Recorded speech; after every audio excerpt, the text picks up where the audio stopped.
kanta.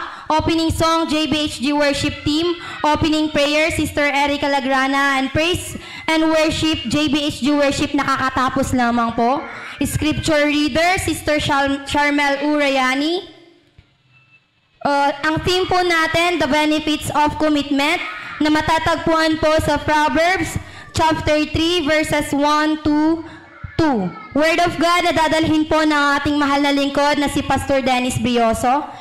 Matutunghayan po natin ang special number ng mga bata mamaya. Ang offertory prayer po natin, Sister Rachel Almerañez.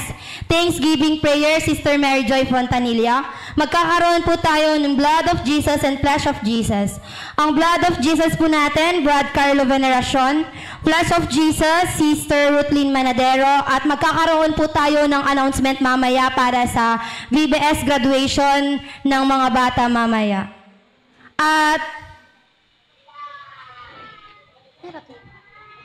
At welcome po kay Sister Rachel Red na taga Kalawaan, Kandun po. I-welcome po natin siya. Amen?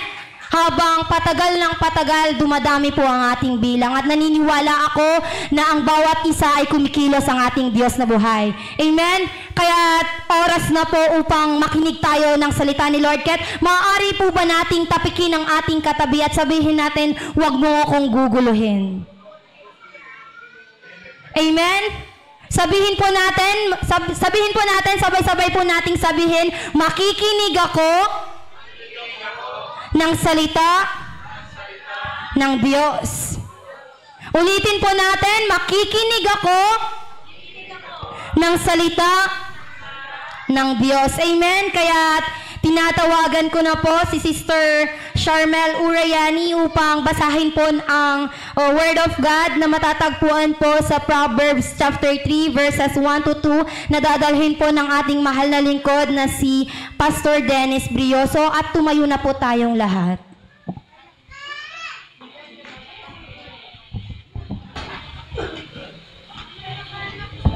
Atin pong i-open ang ating mga Bible sa Proverbs chapter 3 verses 1 to 2. My child, never forget the things I have taught you. Store my commands in your heart. If you do this, you will live many years and your life will be satisfying. Amen.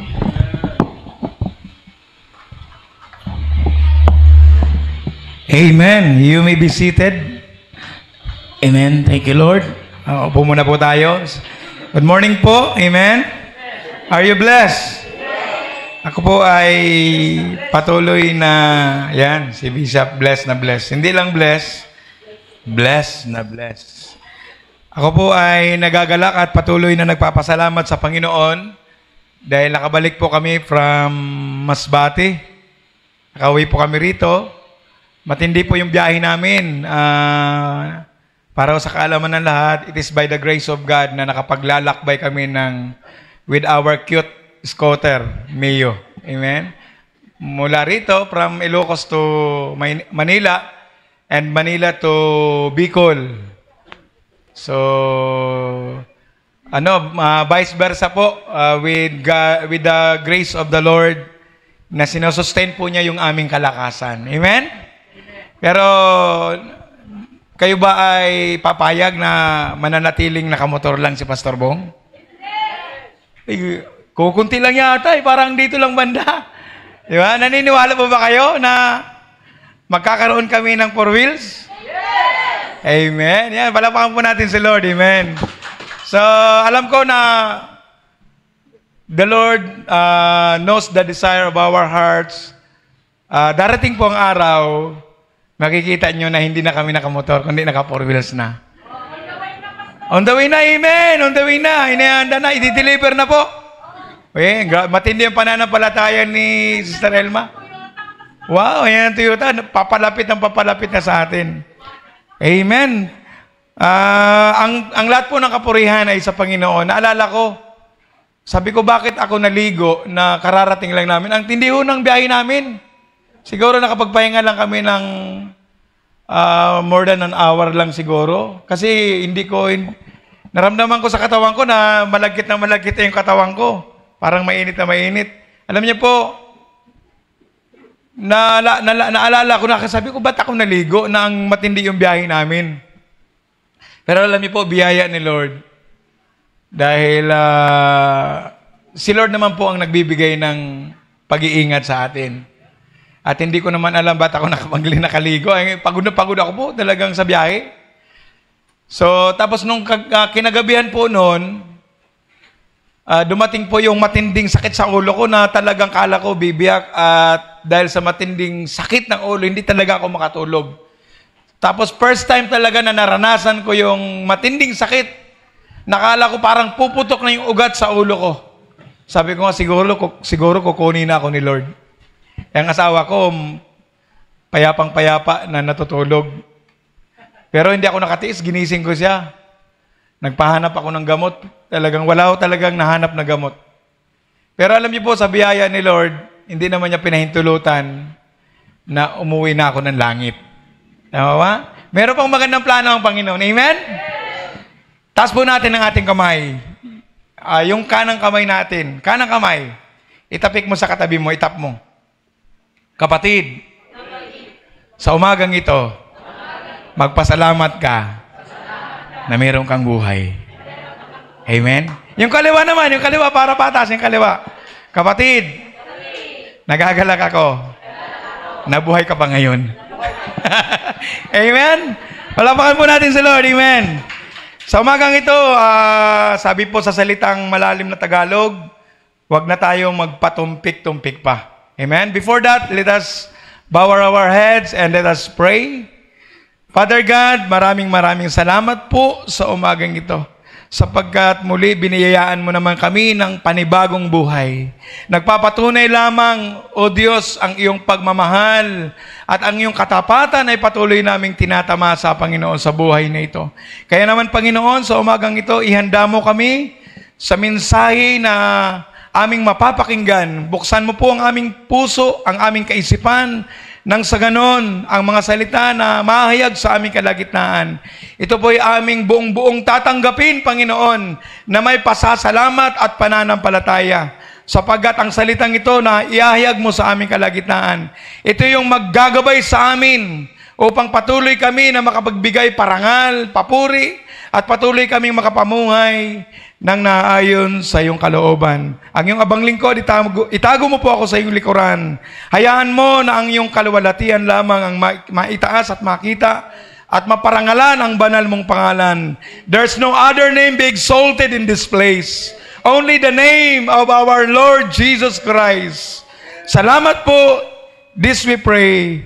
Amen and amen. Amen. Palapakan po natin minsan pa ang Panginoon.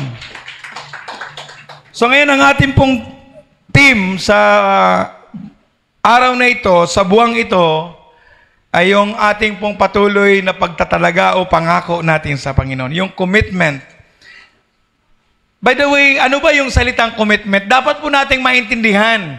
Kasi pag hindi ho natin naiintindihan, naunawaan ang salitang commitment, hindi ho talaga tayo magbabago sa mga pangako natin sa Panginoon. Alam niyo po yung salitang commitment, it is our agreement o pangako natin na gagawin natin ang mga bagay na ating ipinangako sa Panginoon. Tama po ba? So, ito po ay agreement po natin sa Panginoon. Amen? Yung salitang commitment, it is an agreement or pledge to do something in the future. Amen?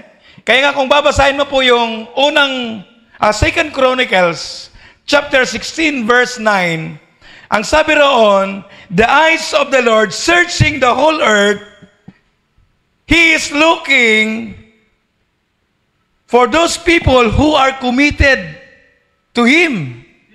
God is searching, naghahanap siya ng mga taong matatagpuan niya, makikita niya na may katapatan sa kanila mga puso.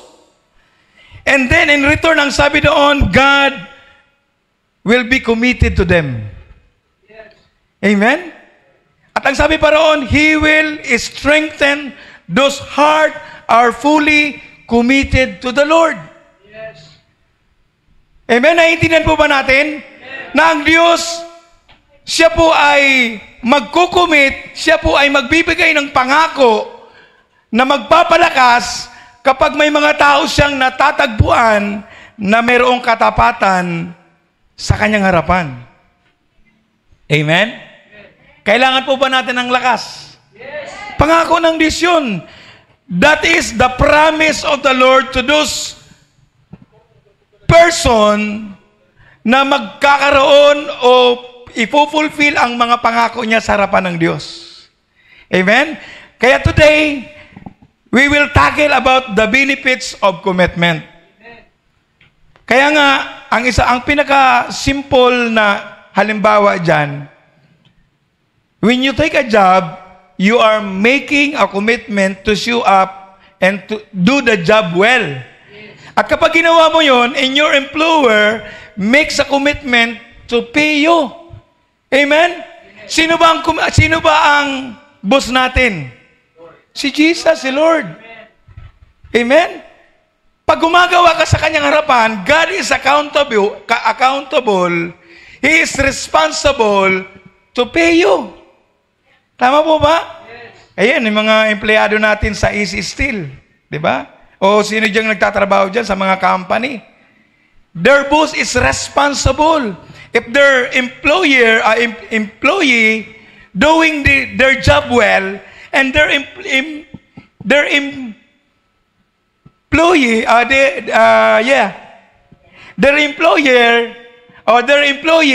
their boss will pay them in return, in response. Amen? Tama po ba? Kaya naman, kung bubuksan po natin, if you have your Bible with you, kung bubuksan natin, at napakinggan nga natin kanina yung Proverbs chapter 3 verses 1 to 2, alam niyo po, ito po ang Proverbs, ito po ay boses ng isang ama sa kanyang mga anak. Tama po ba? Boses ito, panawagan ito, instruction ito, at ina-highlight po rito ang kahalagahan ng pakikinig o hindi paglimot sa katuruan ng kanyang ama. Tama po ba? Amen po ba? So right now, we're going to tackle about the benefits of commitment according to Proverbs o according to our text. Yung text po natin, yung kawikaan. Hina-highlights dito yung kahalagahan ng ating pagsunod sa Panginoon. Amen po ba? Alam niyo po, pag pinapahalagan mo, when we value our commitment to the Lord, alam mo, wala pong spiritual na magiging stagnant. Our spiritual life will never stagnant. Amen? Magugrupo yan. Why? Because, sabi nga, ang Diyos talaga ang nagpapalago, hindi tayo. Kailangan gampanan mo lang kung ano yung katungkulan mo bilang Kristiyano ka. Amen? Hindi ho mahirap mag-evangelize pag ang personal testimony mo sa harapan ng mga tao ay maganda. Amen? Hindi mahirap, pero pag hindi ka nakikitaan ng pagiging mabuti mong Kristiyano, yung sinasabi mo, it will back to you. Back to you. Amen? Tama po ba? It is called a practical living, Christian living. Amen po. Kaya, alam mo, sa Diyos wala talagang mahirap. Ang nagpapahirap lang, ikaw mismo. Amen? Ang buhay sa harapan ng Diyos ay hindi mahirap, pero sa atin mahirap. Tama po? Mahirap sa atin ang buhay. Kaya nga, ang sabi ng Diyos, sabi doon sa Roma chapter 12, sabi ni Apostol Pablo, offer your bodies as a living sacrifice. Amen? Kailangan mong italaga ng buo ang sarili mo sa Diyos so that the Lord will control your whole life. Kasi your body is composed of your hands, your eyes, your nose, amen? Your feet, amen? Tama po ba? Your mind? Kasi pag hindi na-control yan ng Diyos, somebody will control that body. Tama po ba? Pag hindi mo yan, pag hindi kinontrol yan ng Diyos, Pag hindi mo yan in-offer ng buo sa Panginoon, someone will control that. At alam na po natin kung sino ang magkocontrol niyan. Amen? Ang demonyo po. Sa panahon natin ngayon, patindi ng patindi at pasama ng pasama ang gumagawa ng kasamaan. Kung saan yung masama, yun ang nagbabiral. Amen po ba? Relate po ba? Relate. Yung mga Gen Z dyan. Gen Z Amen? Yung mga millennial dyan. Amen? Kung saan yung masama, yun ang nagbabiral, pero yung pangangaral ng salita ng Diyos ay kukunti lang. Amen? Kaya, taas mo uli yung kamay mo. Taas mo uli yung kanang kamay mo. Itap mo sa katabi mo. Sabihin mo, magbago ka na. Yung kaliwa din, yung kaliwa. Itap mo sa katabi mo. Sabihin mo, nagbabago na rin ako. Nagbabago na rin ako. Amen? Palapakan natin si Lord. May dalawang bagay lamang po tayong pag-uusapan sa umagang ito. Ayon po sa ating text sa Proverbs chapter 3 verses 1 to 2, ano yung mga bagay na dapat nating gawin in order for us, hallelujah, ang sabi rin yung pangako kasi sabi rito, sabi po sa text natin, nawala na yung aking kodigo.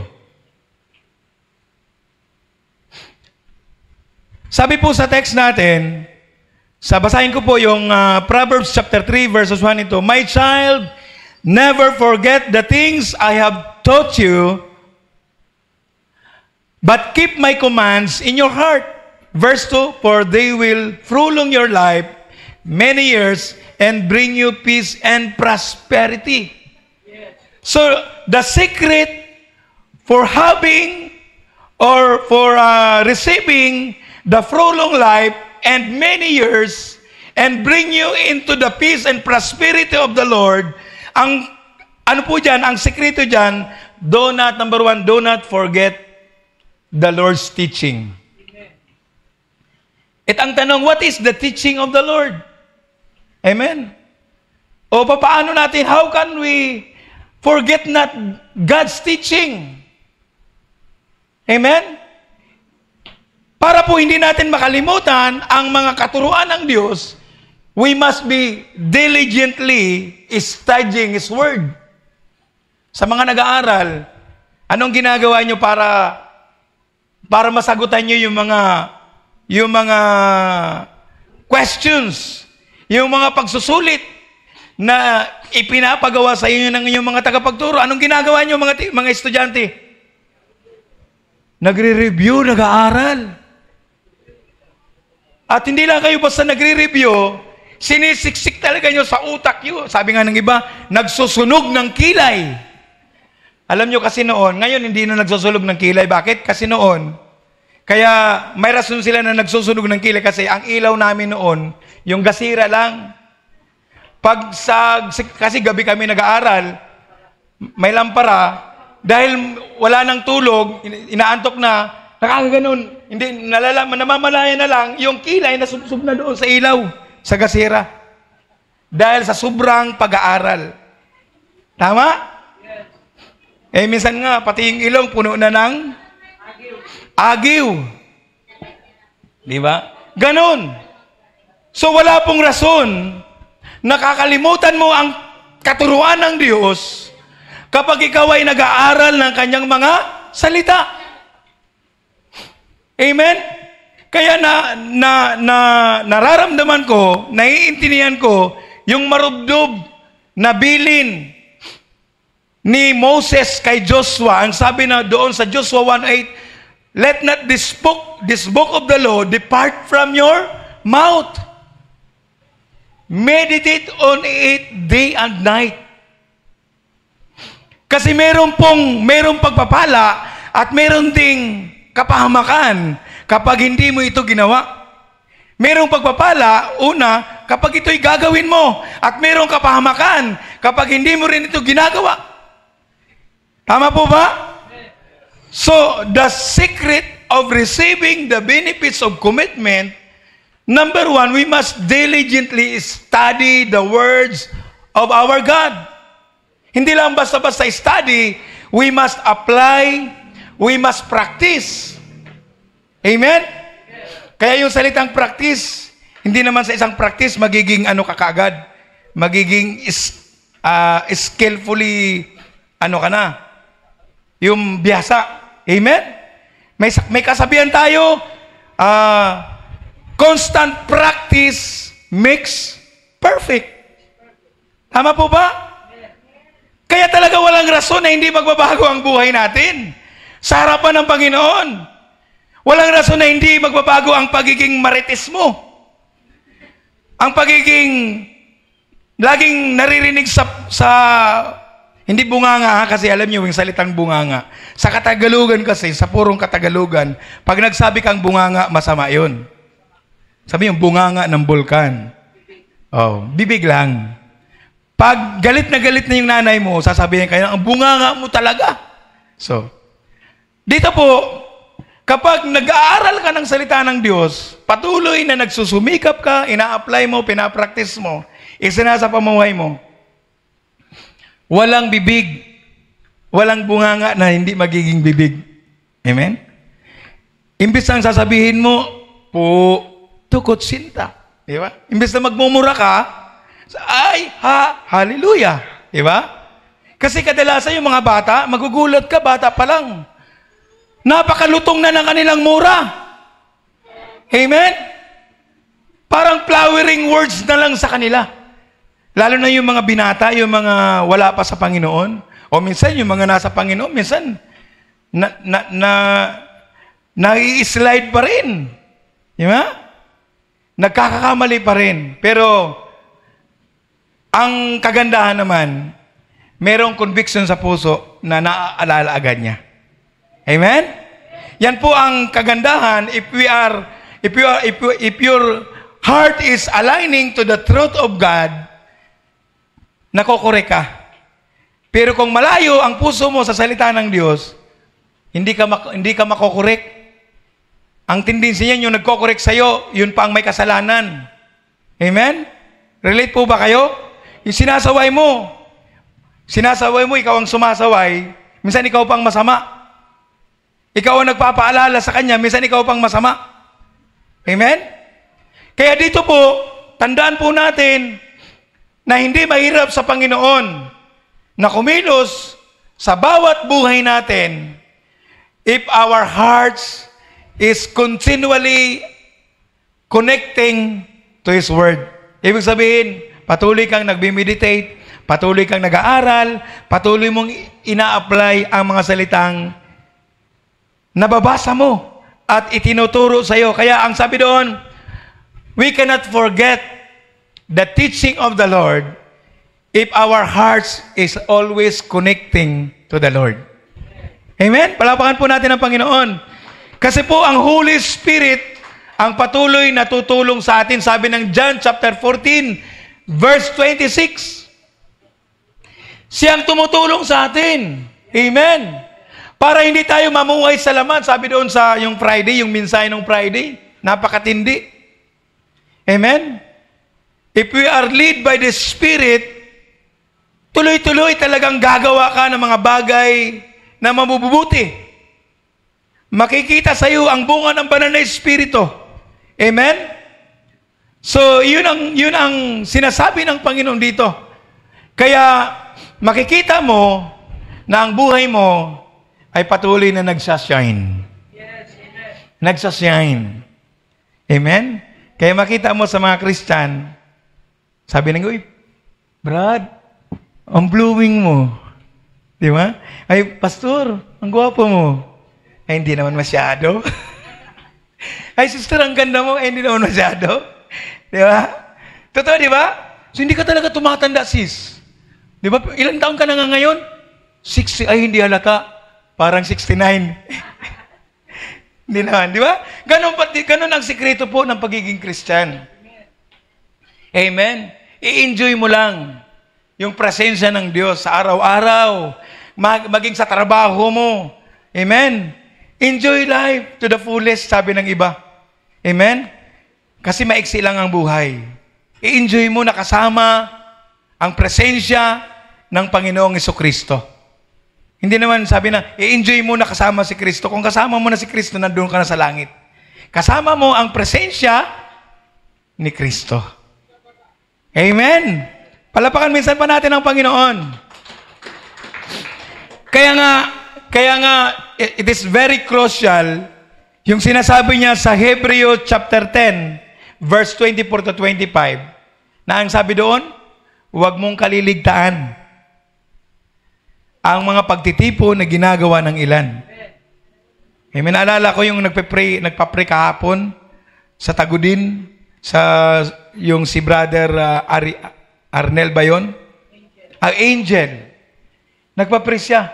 Alam ko ang Holy Spirit ang nag-lead sa kanya kasi nararamdaman niya na kapag hindi niya i-dedicate ang buhay niya sa Panginoon, patuloy siyang babagsak sa kasalanan. Amen? Iglesia ni Kristo yun. Yung nagpa-pray, yung pumunta doon sa church nila, Pastora Gemma. Umiiyak siya, nararamdaman niya ang presensya ng Panginoon. At mayroong mensahe din ng Panginoon sa kanya. After na pinag-pray ni Bishop, pinag-pray namin siya. May mensahe ang Diyos sa kanya. Sabi niya, kailangan ko pala talaga na dumikit sa Panginoon. Kailangan ko talaga na maging malapit sa Diyos. Kasi pag hindi ko yung gagawin, siya mismo ang nagsabi, na kapag hindi niya yung gagawin, magkakasala siya. Amen po ba? Mga minamahal na magulang at kapatid sa Panginoon, kung alam mong magkakasala ka sa lugar na alam mong magkakasala ka, huwag kang mag-park doon. Amen po ba? Kung alam mo yun ang kahinaan mo, huwag kang pumunta roon. Amen? Do not park. Kasi pag nag-park ka, titikitan ka ng demonyo. Amen? Titikitan ka ng demonyo. May penalty. Pag may penalty, minsan susuhulan mo pa. Mas lalong dadagdagan ang penalty mo. Amen? Bilang Kristiyano, bilang mga anak ng Diyos, kailangan po nating ilagay ang buhay natin lagi sa presensya ng ating Panginoon. Saan ba ang presensya ng Panginoon? Alam niyo kung saan ang mayroong gawain, naroon ang presensya ng Diyos. Amen? Kung nasaan naroon ang ipinapangaral ang salita ng Diyos, the presence of God is there. Amen? Kaya huwag kayong mag-atubiling pumunta, lumapit. Amen? Yun ang tinatawag na pinapahalagahan mo, binavalue mo yung relationship mo sa Panginoon. Amen? Sabihin mo sa katabi mo, let us value our relationship with God. Amen? Palapakan natin ang Panginoon. Pangalawa po, ayan, sabi ko sa inyo, mabilis lang to. Pangalawa, sa una, for you to receive the benefits of commitment, kailangan huwag nating kalimutan ang mga katuruan ng Diyos. Amen? Forget not the teaching of our God na ipinapangaral sa atin sa mga Bible study, maging sa mga nababasa natin. Amen? Amen? Kasi kung ang warning po nito, bago tayo dumako sa pangalawang mahalagang puntos, naalala niyo yung nagtayo ng bahay, yung parable. Yung isa, nagtayo siya sa bato. Yung isa naman, nagtayo sa buhangin. Alam niyo po, ipinapakita doon, yung nagtayo ng bahay sa bato, ipinapakita doon na ang kanyang buhay, yung salitang natatanggap niya, ipinapractice niya. Isinasapamuhay niya. Kaya ang kanyang pundasyon ay nakatayo sa bato. Sino yung bato? Si Jesus. Si Lord, ang ating Panginoon, matibay, na kahit anumang storm, na kahit anumang circumstansya, na kahit anumang mga viruses, na ito nga, may mga viruses naman, yung monkeypox. Amen? Hindi ka matatakot. Amen? Yung iba dyan, nanginginig na, ayaw nang lumabas ng bahay kasi meron naman mga viruses. Alam niyo, huwag kang matakot. If you are truly a sons of God or daughters of God, bakit ka matatakot? You are covered and protected by the blood of Jesus Christ. And the blood of Jesus Christ is a powerful blood. Amen? Makapangyarihan ang dugo ng Panginoon. Naalala niyo yung mga Israelites nung dumaan yung salot, yung espiritu ng kamatayan. Kapag nakikita ng espiritu ng kamatayan na mayroong dugo sa kanilang mga doorstep, yung sa hamba ng kanilang pintuan, ang kamatayan ay lumalagpas sa kanila. Amen? Ganon din po ngayon. Kasi ikaw ay binayaran na ng mahal na dugo ng Panginoon doon sa krus ng Kalbaryo. Walang anumang mga viruses, mga poisons, o mga poisonous na pwedeng mag-harm sa body mo. Because your body is the temple of the Holy Spirit. You are covered and protected by the Holy Spirit and by the blood of Jesus Christ. Amen? Amen po ba? As long na ikaw ay nasa boundary ng Diyos at hindi ka lumalabas, take note this, mga kapatid. As long na hindi ka lumalabas sa boundary ng Diyos, you are always protected and covered by His blood. Amen? Amen po ba? Kaya i-apply po natin ang salita ng Diyos. Kasi doon sa nagtayo ng bahay sa buhanginan, lagi lang niyang pinapakinggan, lagi siyang present pag tuwing linggo o may mga Bible study. Pero ang sad news naman, ang nakakalungkot naman, hindi niya ina-apply sa kanyang sarili ang mga salitang kanyang pinapakinggan. Kaya pagdating ng mga circumstansya, pagdating ng mga bagyo sa buhay, madali siyang nabuwal. Amen? Forget not the teaching of the Lord. Let us always apply the words of the Lord in our lives.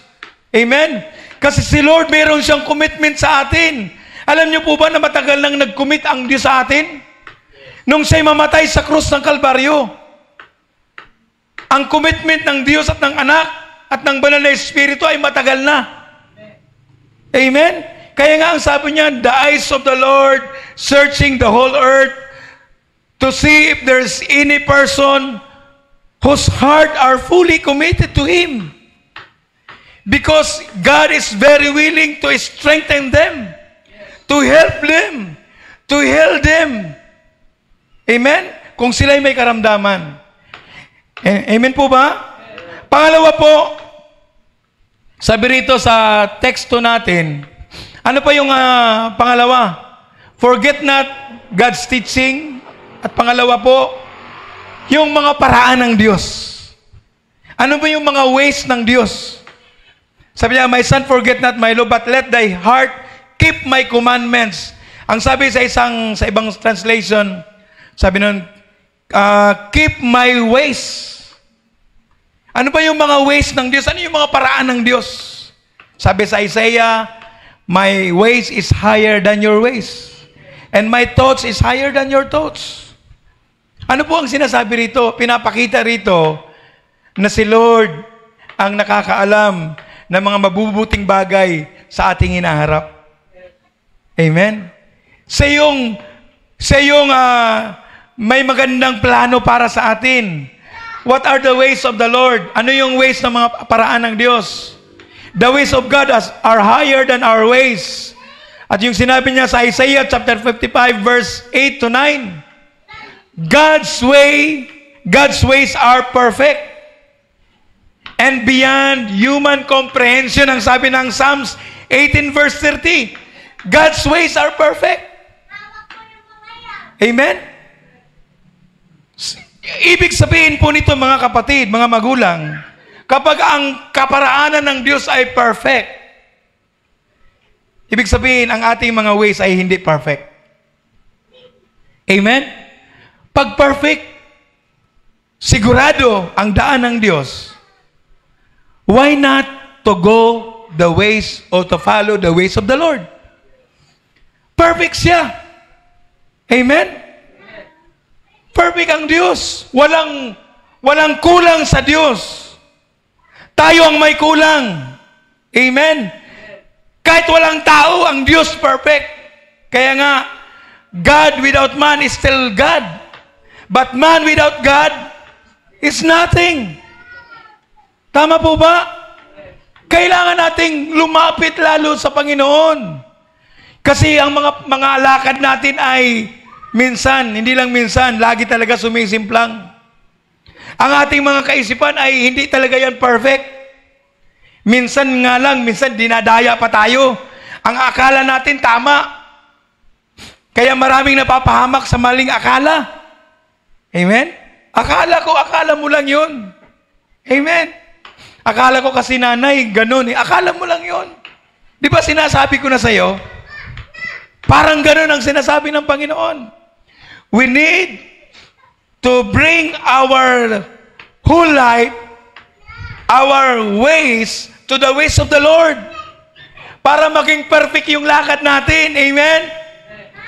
Amen po ba mga kapatid? Alam niyo mga kabataan, tingin po kayo sa akin. Kapag ang iyong mga buhay, mga paraan nyo ay nakasuko sa Panginoon, alam nyo, hindi na mamumroblema ang iyong mga magulang. Hindi na kayo magiging pasaway. Matutupad yung sinabi sa Ephesians chapter 6. Nang sabi doon, children, obey your parents in the Lord. For this is right. At may halong at may kasamang pangako pa yun. Anong pangako? Long life. Yan ang benepisyo sa mga kabataan na masunurin sa harapan sa Diyos. Amen? Hindi po pwedeng masunurin ka sa Diyos na hindi ka masunurin sa magulang mo.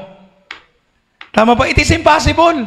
Parang sinasabi mo, you cannot hate people and at the same time, mahal mo ang Diyos. Tama? Kaya nga kapag ang buhay mo ay patuloy nakapaloob sa kaparaanan ng Diyos, walang hatred na pwedeng manatili sa puso mo, kapatid. Amen? Walang galit na pwedeng manatili dyan, magpermi sa puso mo. Bakit? Kasi ang tunay na nakaranas ng pagmamahal sa Diyos, hindi ho mahirap ang magpatawad. Hindi mahirap ang mag-release ng forgiveness. Hindi mahirap ang pumunta sa gawain ng Panginoon. Sa umagang ito yung mensahe sa atin ng Diyos. We must value the words of God in our lives. Pahalagahan po natin mga kapatid because dito po nakasalalay ang ating pupuntahan. Amen po ba? Dito po nakasalalay kapag ang salita ng Diyos ay hindi natin binavalue. Mas binavalue pa natin, mas pinapahalagaan pa natin ang ating mga sarili. Yun ang sinasabi sa Lucas, na mata mo man o makamtan mo man ang yaman ng mundo. Kung ang bayad naman nito ay ang kaparusahan ng iyong kaluluwa sa impyerno. What is the importance of life? What is the importance of riches in this world if your soul is going to punish doon sa impyerno? Amen? Di baling wala kang yaman na ang buhay mo naman ay kasama doon sa kalangitan. Amen? Amen po ba? Mga kapatid, sa panahon natin ngayon, if you are not serious in your Christian life, parang sabi mo, okay lang yan. Alam niyo, madalas, yun ang ginagamit ng demonyo. Ay, okay lang na hindi makapanalangin, okay lang na hindi magbasa ng Bible, okay lang na paminsan-minsan umattend ng church. Yan ang strategy ng demonyo. Alam niyo yung backsliding spirit, hindi mo yan malalaman. Hindi mo nang bigla-bigla, ay, backslide na pala ako, wala na pala ako. Hindi. Unti-unti yan. Amen?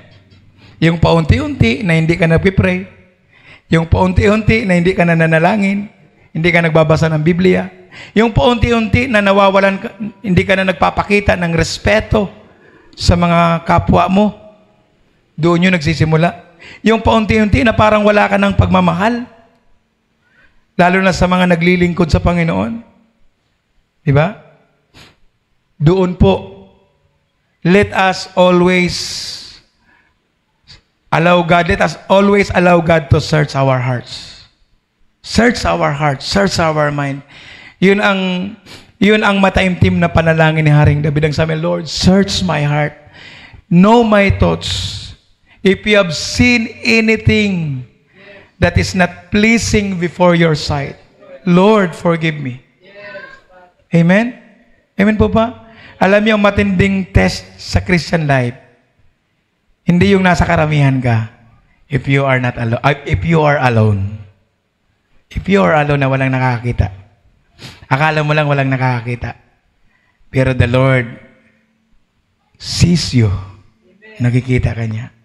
Amen. May the Lord bless His word. Palakpakan po natin si Lord. Amen. Tayo pong lahat ay tumayo habang tinatawagan ko po ang ating bishop. O purihin ka. Let us remain in the attitude of worship. O salamat po. Maliwanag po ang mga sinasabi ng Diyos sa Proverbs chapter 3 verses 1 to 2. Amen. Hallelujah. Thank you for the message. Benefits of commitment. So there are times that the Lord seeking for the people's commitment. Madalas hinahanap ng Diyos yan. Kagaya nitong mga musikero natin, commitment yan. At kung isa man ang mawala sa kanila dyan, mag-absent, hahanapin ng Diyos yon. Kasi gustong-gusto ng Diyos na makita ka. Amen. Lahat tayo na sumasamba, na narito ngayon sa ating mga inuupuan. Every Sunday, every gathering, God is looking at your face. Sabi niya, wala na naman yung anak ko. Commitment yan. Amen. So love your commitment because there is a benefit. Mayroon pong napakalaking benepisyo kapag tayo ay marunong magpapahalaga. Sabi po ng preacher kanina, value your commitment. You must to value it. Amen. Ang pagsamba ay commitment natin sa Diyos. The Lord value His commitment to us. Kaya nga ipinakita niya, mahal na mahal niya tayo. But He is looking for a people who will respond to His commitment to you. Minsan, mas mahalaga sa atin yung pamilya natin. Minsan, mas mahalaga ang commitment natin sa pamilya. Commitment din yan. Pero naghahanap ang Diyos na mas mahalaga sa iyo ang commitment mo sa Diyos kaysa pamilya mo. Because our family cannot save us. But if you love and value your commitment, your family shall go with you. Glory to God. Look at Job. Look at the commitment of Job before we sing a song.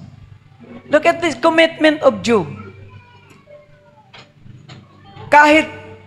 Kahit napakarami at napakalaking trials ang dumating sa buhay niya, his commitment to worship God never be dismantled. Never destroyed, never disappear.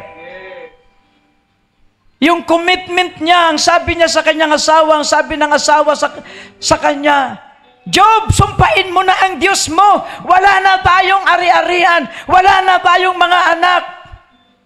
Then Job says, isa kang hangal na babae. The Lord replied to the wife. Hallelujah. Job replied to his wife and said, "You're foolish woman of all the earth. What is blessings without God? Yes. Hallelujah. Hubad akong lumabas sa sinapupunan ng aking nanay, hubad rin akong babalik sa Diyos." Look at that commitment. And after God, hallelujah, nung nakita ng Diyos ang kanyang commitment na hindi nasira yung kanyang pagsamba. Kahit nangamatay ang kanyang mga anak, nawala yung kanyang mga negosyo at mga ari-arian, ang kanyang mga lupain. Hallelujah! He is strong to his commitment and said, Lord, I will worship you. And then what God says, hallelujah, binalik at pinadami muli ang kanyang mga anak. Kung ang namatay niyang anak ay 7, binalik ng Diyos 14 children. Kung mayroon siyang 1,000 flocks ng kanyang mga alagang mga hayop, God make it double and triple. Because there is a benefits when you fight, hallelujah, for your commitments. Kung talagang may commitment kayo, wag niyong hayaan ang mga anak niyong hiwalay sa inyo. Thank you for coming, Brother Richard.